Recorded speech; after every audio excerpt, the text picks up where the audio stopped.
আজকে আমি যে বিষয়ে আলোচনা করব তার একটা জিস্ট ওনাদেরকে দিচ্ছি, আপনারাও সেই ভাগে শুনে নেন। এবং এরপরেই আমি কোরআনে কারিমের তাফসীর শুরু করব। চিন্তা করেছি আমি আজকে সারাদিন যে কোন জায়গা থেকে শুরু করলে ভালো হয়। শেষ পর্যন্ত আমার খেয়াল এসেছে যে আমাদের মধ্যে ইমানের ঘাটতি পড়েছে। জাতির ভিতরে সবচাইতে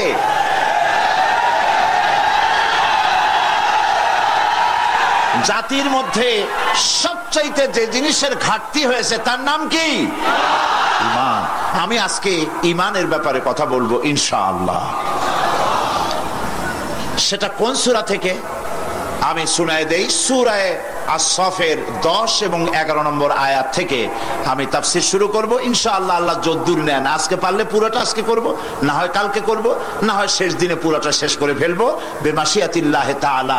আমি আল্লাহর কাছে সাহায্য চাই যে কথাগুলি পড়লে পরে এই সময় গোটা জাতির জন্য উপকার হবে, আমার জন্য, আমার দেশের জন্য, আমার জাতির জন্য, আমার মাজলুম জনতার জন্য যে কথাগুলি ফায়দা হবে, আল্লাহ পাক সেই কথাগুলি যেন বলার তৌফিক তারে গোলামকে এনায়েত করেন।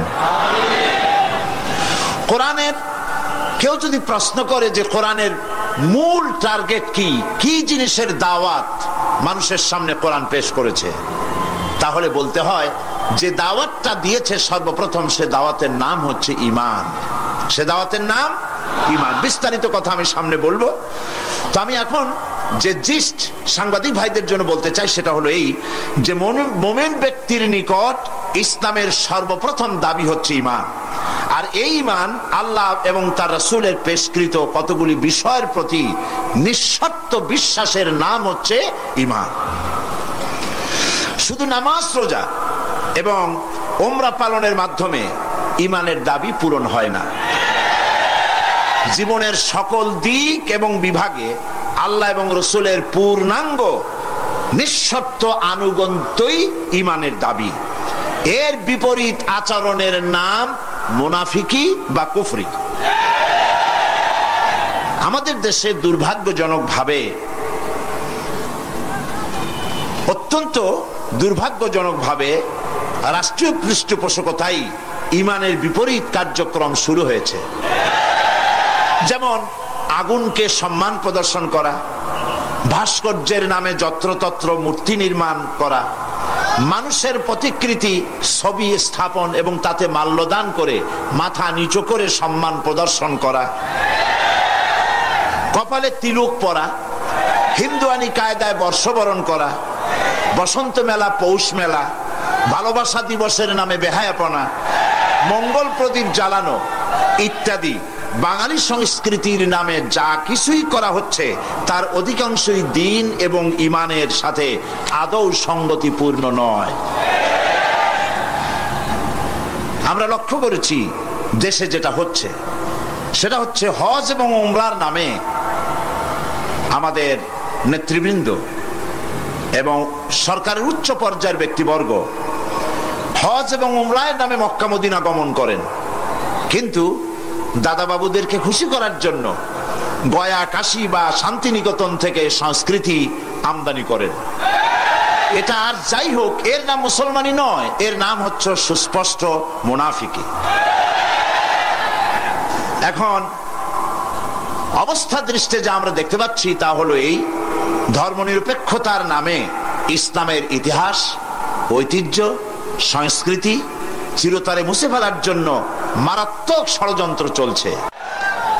আরেকটি বিষয় হলো দেশে জনগণের নিকট তাওহীদের ধারণা স্পষ্ট না থাকার কারণে শিরক আর বেদাত মারাত্মক আকার ধারণ করেছে। সওয়াবের নিয়তেই লোকেরা অজ্ঞতাবশত শিরক করছে, পীর পূজা, মাজার পূজা, আস্তানা পূজা করে মানুষ তাদের ঈমান নষ্ট করছে।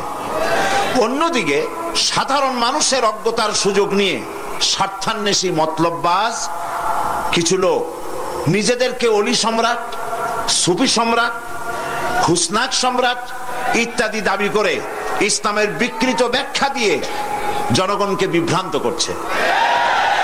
তাসাউফের মতো মহান এবং পবিত্র বিষয়টিকে ব্যবসার হাতিয়ার বানিয়ে ওরস শরীফ, গোসল শরীফ, নওরোজ শরীফ, খসরত শরীফ এর নামে কুল্লু শরীফ করে মুসলমানদেরকে বিভ্রান্ত করছে। এমত অবস্থায় প্রত্যেক মুসলমান নরনারীকে ইসলামের সর্বপ্রধান এবং সর্বপ্রথম দাবি ঈমানকে কোরআন এবং হাদিসের আলোকে বুঝে নিতে হবে এবং এর দাবি পঙ্খু রূপে মুসলমানদের মেনে চলতে হবে। এই হলো আজকের বক্তৃতার সারাংশ আমি সাংবাদিক ভাইদের জন্য তুলে ধরলাম। কোরআনে কারীমের মূল দাওয়াত হচ্ছে ঈমান। সেই কথাটি কোরআনে কারীম থেকে আল্লাহ পাক বলছেন। আমরা চাই পৃথিবীতে শান্তি চাই আর আখিরাতে মুক্তি চাই। কয়টা জিনিস চাই আমরা? বলুন, কয়টি জিনিস চাই? দুটি জিনিস। একটা চাই পৃথিবীতে শান্তি আর আখিরাতে মুক্তি। এই তিনটি জিনিস আমরা দাবি করি বা চাই। এখন এই শান্তি, দুনিয়ার শান্তি এবং আখিরাতের মুক্তি কিভাবে হবে, সেজন্য আল্লাহ পাক বলছেন, ইয়া আইয়ুহাল্লাযীনা আমানু হাল আদুল্লুকুম আলা তিজারাতিন তুনজিকুম মিন আযাবিন আলীম تؤمنون بالله ورسوله وتجاهدون في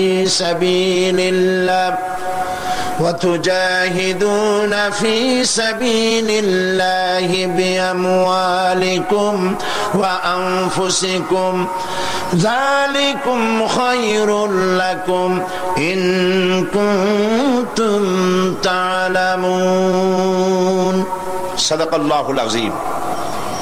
আল্লাহ পাক বলছেন সূরা আস-সাফ, হে বিশ্বাসীরা, তোমরা যারা ঈমান এনেছো শোনো, আমি কি তোমাদেরকে এমন একটা ব্যবসার কথা বলবো না যে ব্যবসায় তোমাদেরকে জাহান্নামের কঠিন পীড়াদায়ক শাস্তি থেকে রক্ষা করবে? এমন একটি ব্যবসার কথা আমি কি তোমাদেরকে বলবো না? তার মানে হচ্ছে অবশ্যই আমি তোমাদেরকে এরকম একটি ব্যবসার কথা বলবো। সুবহানাল্লাহ বলেন।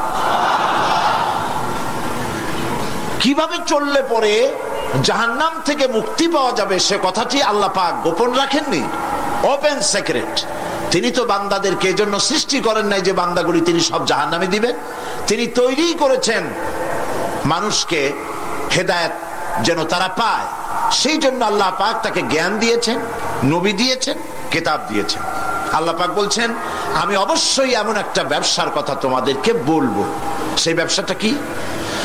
تؤمنون بالله ورسوله وتجاهدون في سبيل الله بأموالكم وأنفسكم ذلكم خير لكم إن كنتم تعلمون। সেই ব্যবসাটা হচ্ছে, সেই ব্যবসার জন্য তিনটা পুঁজি লাগবে। কয়টা পুঁজি? একটা হচ্ছে ঈমান বিল্লাহ, আল্লাহর প্রতি ঈমান। আরেকটা হচ্ছে রাসূলের প্রতি ঈমান। আরেকটা হচ্ছে আল্লাহর রাস্তায় জিহাদ করা, মাল দিয়ে আর জান দিয়ে। এই তিনটি জিনিস। ঈমান আনা ফরজ। ঈমান আনা কি? আল্লাহর প্রতি ঈমান আনা কি? রাসূলের প্রতি ঈমান আনা কি? এবং আল্লাহ রাসূলের আইন প্রতিষ্ঠার জন্য জিহাদ করা কি? তিনটি জিনিসকে আল্লাহ পাক ফরজ করে দিয়েছেন। কে ফরজ করেছেন? আসুন ধীরে ধীরে আমরা এই তিনটি বিষয় আলোচনা করি। ব্যবসার কথাটা আল্লাহ বললেন কেন? ব্যবসার কথাটা এই জন্য বলেছেন, এর মধ্যে দুটি কারণ আছে। একটা কারণ হলো এই যে মানুষেরা ব্যবসাটা বোঝে খুব ভালো, ব্যবসার দিকে মানুষের মনটা খুব আকৃষ্ট থাকে। অল্প কাজ করে যদি বেশি মুনাফা পাওয়া যায়, মিনিমাম লেবার ম্যাক্সিমাম প্রফিট, মানুষ দেখবেন লাফায় পড়বে সেই কাজের জন্য। মাওলানা ইহতিসামুল হক থানভী রহমাতুল্লাহ আলাইহি তার এক ওয়াজের মধ্যে বলেছেন, আমি শুনেছিলাম, তিনি বলেছেন কিয়ামতের দিন, এটা রূপক কথা, কোরআন হাদিস নয়। কিয়ামতের দিন এক ব্যক্তিকে উপস্থিত করা হবে, তাকে ফেরেশতারা জিজ্ঞেস করবে যে আল্লাহর বান্দা, তোমার তো নেক এবং পুণ্য, পুণ্য এবং পাপ, নেক এবং বদ দুটি জিনিসই সমান সমান। এখন বলো তুমি কোথায় যাবা? তুমি কি বেহেশতে যাবা না তুমি দোজখে যাবা? লোকটি বলছে, সেই লোকটি ছিল খুব বড় ব্যবসায়ী, সে বলছে ফেরেশতা ভাই, আমি দোজখও চিনি না বেহেশতও চিনি না, যেখানে গেলে আমার 2 পয়সা লাভ হবে সেইখানে আমি তোমায় আমারে পাঠাও। এর দ্বারা বোঝা যায় যে মানুষেরা ব্যবসার দিকে খুব বেশি আকৃষ্ট থাকে। যদি লস হয় দারুণ ভাবে মন খারাপ করে, একেবারে যায় অবস্থা হয়ে যায়। এই জন্য ব্যবসার কথা আল্লাহ তুলে ধরলেন যাতে করে মানুষের মনটা ব্যবসার কথা শুনে আকৃষ্ট হয়। এ হলো এক। 2 নম্বরে, ব্যবসা করতে শুধুমাত্র পুঁজি লাগে না, আরো অনেক কিছু লাগে। শুধু পুঁজি হলে কি ব্যবসা হয়? যদি শুধু পুঁজিতে ব্যবসা হয় তাহলে আপনারা চেষ্টা করেন না। 10 লাখ টাকা নিয়ে নামেন, ব্যবসা সম্পর্কে কোনো জ্ঞান নাই, ব্যবসার কিছু জিনিসপত্র কিনে নিয়ে 10 লাখ টাকা বা 20 লাখ টাকার পুঁজি নিয়ে বসেন, 1 মাসও লাগবে না আপনার দোকানে লাল বাতি কয়েকটা জ্বলার জন্য, ঠিক কিনা? তাহলে ব্যবসা করার জন্য শুধু পুঁজি যথেষ্ট নয়, পুঁজির সাথে সাথে ব্যবসার জ্ঞান থাকতে হবে, ঠিক কিনা? অভিজ্ঞতা থাকতে হবে, জ্ঞান থাকতে হবে। এবং ব্যবসায় পুঁজি খাটাইয়া জ্ঞান নিয়ে বসে থাকলে হবে না, শ্রম দিতে হবে, লেবার দিতে হবে, রাত জাগতে হবে, চেষ্টা করতে হবে। দেশ বিদেশের ওই মালের, যে মালের ব্যবসা আপনি করেন তার দাম কোথায়, কেমন, কোথার থেকে কিনলে লাভ, আপনি এখানে বিক্রি করলে লাভ বেশি হবে, এই সব ব্যাপারে চিন্তা ভাবনা করতে হবে, শ্রম দিতে হবে, মেধা দিতে হবে, রাত জাগতে হবে, দৌড়দৌড়ি করতে হবে। এত কিছু করার পরে তারপরে ব্যবসা হওয়ার সম্ভাবনা আছে, তবে লসের সম্ভাবনাও উড়ায় দেওয়া যায় না। আল্লাহ পাক বলছেন আমার সাথে একটা ব্যবসা করো। এই ব্যবসাটা হলো ইমানের ব্যবসা। এই ব্যবসাটা কিসের ব্যবসা? ইমানের ব্যবসা। এই ব্যবসার জন্য, এই ব্যবসাটার উদ্দেশ্য কি? জাহান্নাম থেকে বাঁচা। বলেন ব্যবসার উদ্দেশ্য কি? জাহান্নাম থেকে বাঁচার জন্য একটা ব্যবসা আমার সাথে করো। সেই ব্যবসাটার পুঁজি হলো ইমান। সেই ব্যবসার ক্যাপিটাল কি? ইমান। সেই ইমান লাগাইয়া বসে থাকলে হবে না, শুধু পড়লে হবে না লা ইলাহা ইল্লাল্লাহু মুহাম্মাদুর রাসূলুল্লাহ। জোরে পড়েন লা ইলাহা ইল্লাল্লাহ, লা ইলাহা, লা ইলাহা ইল্লাল্লাহ, লা ইলাহা, অল্প দিবা, লা ইলাহা ইল্লাল্লাহু মুহাম্মাদুর রাসূলুল্লাহ। এই কলেমার পুঁজি খাটাইয়া বসে থাকলে হবে না, ইমানের জন্য পুঁজি খাটাতে হবে। পুঁজি হলো জাহান্নাম থেকে বাঁচার জন্য, পুঁজি হলো ইমান। সেই ইমান খাটাইয়া কলেমা পড়ে বসে থাকলে হবে না, শ্রম দিতে হবে, চিন্তা করতে হবে, রাত জাগতে হবে। যার উপরে ইমান এনেছেন তার উপরে ইমান আনার কারণে যদি অত্যাচার আসে সহ্য করতে হবে, বরদাস্ত করতে হবে। এরকম নয় ইমান এনেছি এই কথা বলবেন আহাসিবান নাসু আন ইউতরাকু আন ইয়াকুলু আমান্না ওয়া হুম লা ইফতানুন। আল্লাহ রাব্বুল আলামিন বলেছেন, লোকেরা কি একথা ভেবেছে ঈমান এনেছি এই কথা বলার সঙ্গে সঙ্গে বিনা পরীক্ষায় আমি তাদেরকে জান্নাত দেব, এটা কি মনে করেছে, মনে করে নিয়েছে নাকি? ওয়া হুম লা ইফতানুন, তাদেরকে পরীক্ষা করা হবে না? অবশ্যই পরীক্ষা করা হবে। শুধু ঈমান এনেছে এই পুঁজি খাটালে হবে না, পরীক্ষা দিতে হবে, কষ্ট করতে হবে, মার খাইতে হবে, জেলে যেতে হবে, পরিশ্রম করতে হবে। এই ময়দানই হচ্ছে উত্তপ্ত ময়দান। এই ময়দান কি ময়দান? এইটা কুসুমাস্তীর্ণ নয়, এটা কণ্টকাকীর্ণ ময়দান। সুতরাং আল্লাহ পাক বলছেন পরীক্ষা দিতে হবে। এই ঈমান আনলে পরে ঈমানের পুঁজি খাটায়া, তুমি যেমন ব্যবসার পুঁজি দিয়া চুপ করে বসে থাকলে যেমন ব্যবসা হয় না, এখানেও ব্যবসা হবে না কলেমা পড়িয়া। শুধু কলেমা পড়তে হবে, বিশ্বাস করতে হবে, এটার জন্য কাজ করতে হবে এবং কালেমা ভিত্তিক শাসন প্রতিষ্ঠার জন্য আন্দোলন করতে হবে, ময়দানে থাকতে হবে। আর এই কাজগুলি করলে পরে তখন আল্লাহ রাব্বুল আলামিন রাজি হবেন, খুশি হবেন, এর পূর্বে নয়। তবে দুনিয়ার ব্যবসা করতে গেলে সেই ব্যবসায় লাভও আছে, নোকসানও আছে। আল্লাহ রাব্বুল আলামিন বলেন, আমার সঙ্গে যে ব্যবসাটা করবে ওই ব্যবসাটা হচ্ছে তিজারাতান লান তাবুর। আমার সাথে যে ব্যবসা করবে এই ব্যবসায় লোকসানের কোনো সম্ভাবনা নাই, কোনো লস নাই। বাঁচলেও লাভ, জেলে গেলেও লাভ, ফাঁসির মঞ্চে চললেও লাভ, মরে গেলেও লাভ, মার খাইলেও লাভ। এটা সব জায়গায় লাভ আর লাভ। সুবহানাল্লাহ বলতে ইচ্ছে করে না? কারণ তুমি মার খাচ্ছ কার জন্যে? জেলে যাচ্ছ কার জন্যে? ফাঁসির মঞ্চে চড়ছ কার জন্যে? সুতরাং তোমার তো কোনো দুঃখ থাকার কথা নয়, তোমার তো কোনো চিন্তা থাকার কথা নয়। আমাকে তো আমার আল্লাহ শিখেই দিছেন কি?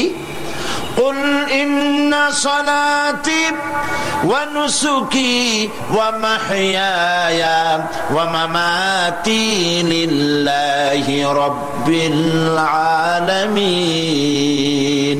পড়েন আমার সাথে, সবাই পড়েন। ইন্না সলাতি ওয়া নুসুকি ওয়া মাহইয়ায়া ওয়া মামাতি লিল্লাহি রাব্বিল আলামিন। আল্লাহ পাক বলেন, বলো নিশ্চয়ই আমার নামাজ, আমার কুরবানি, আমার হায়াত, আমার মওত সবকিছু আল্লাহ রাব্বুল আলামিনের জন্য। কার জন্য? তাহলে মুমিনের কি কোনো দুঃখ থাকার কথা, কোনো কষ্ট থাকার কথা? নিশ্চয়ই নয়। মুমিন সর্বাবস্থায় আল্লাহর উপরে রাজি থাকবে, খাইরিহি ওয়া শাররিহি মিনাল্লাহি তাআলা। আমার উপরে যদি কোনো বিপদ আসে অথবা আমার যদি কোনো সুখ আসে, সবকিছু কার পক্ষ থেকে? হয়রান হওয়ার, পেরেশান হওয়ার কোনো কারণ নাই। আমার জন্য যা হয় তার মধ্যে কল্যাণ আছে।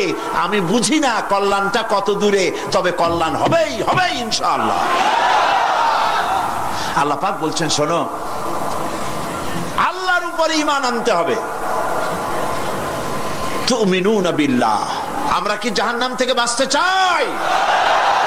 তাহলে আল্লাহ পাক বলছেন আমার উপর ঈমান আনো।